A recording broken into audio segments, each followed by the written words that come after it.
জাতীয় নির্বাচন বানচালের ষড়যন্ত্র করছে ফ্যাসিস্ট আওয়ামী লীগ সহ দেশি বিদেশি বিভিন্ন গ্রুপ। মঙ্গলবার রাজধানীতে পুলিশ সদর দপ্তরে এক সংবাদ সম্মেলনে কথা জানান আইজিপি বাহারুল আলম। নির্বাচন ঘিরে ১.৫ লাখ পুলিশকে প্রশিক্ষণ দেওয়া হচ্ছে বলেও জানান তিনি। আরও জানাচ্ছেন মহসিন কবির। দুর্গাপূজা এবং নির্বাচন সহ সাম্প্রতিক নানা বিষয় নিয়ে মঙ্গলবার সংবাদ সম্মেলনে কথা বলেন পুলিশ মহাপরিদর্শক বাহারুল আলম। এ সময় সাংবাদিকদের বিভিন্ন প্রশ্নের জবাব দেন তিনি। অপ্রীতিকর ঘটনা যেন বড় না হয়। দুর্গোৎসবকে ঘিরে দেশের বিভিন্ন স্থানে পূজার প্যান্ডেলের কাপড় ব্লেড দিয়ে কেটে ফেলা, পূজা মণ্ডপে পানি ছিটিয়ে দেয়া এবং গাড়ি থেকে পড়ে গিয়ে প্রতিমা ভেঙে যাওয়ার মতো ঘটনা নিয়ে গুজব ছড়ানো। ছোটখাটো এমন ৪৯টি ঘটনায় ১৫টি মামলায় ১৯ জনকে গ্রেপ্তারের কথা জানান আইজিপি।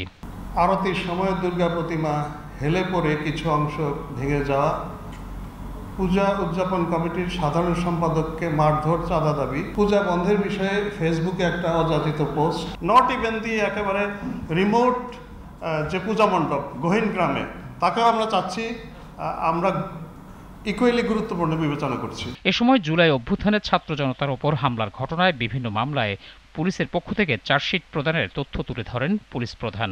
এছাড়া খোয়া যাওয়া ১,৩৫০টি অস্ত্র এখনও উদ্ধার হয়নি বলে জানান তিনি।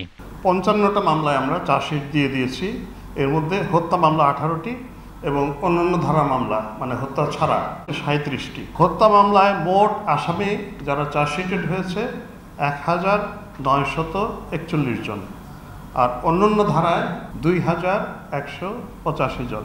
জাতীয় নির্বাচন প্রসঙ্গে বাহারুল আলম বলেন, নির্বাচনকে ঘিরে আওয়ামী লীগ সহ দেশি বিদেশি বিভিন্ন গ্রুপ সক্রিয় রয়েছে। তবে এসব ষড়যন্ত্র মোকাবেলায় পুলিশ প্রস্তুত রয়েছে বলে দাবি করেন তিনি। যারা পরাজিত ফ্যাসিস্ট তারা তো অবশ্যই একটা party, those who support them, those are members of that party, তারা তো অবশ্যই একটা বিরোধী শক্তি naturally, and there are others.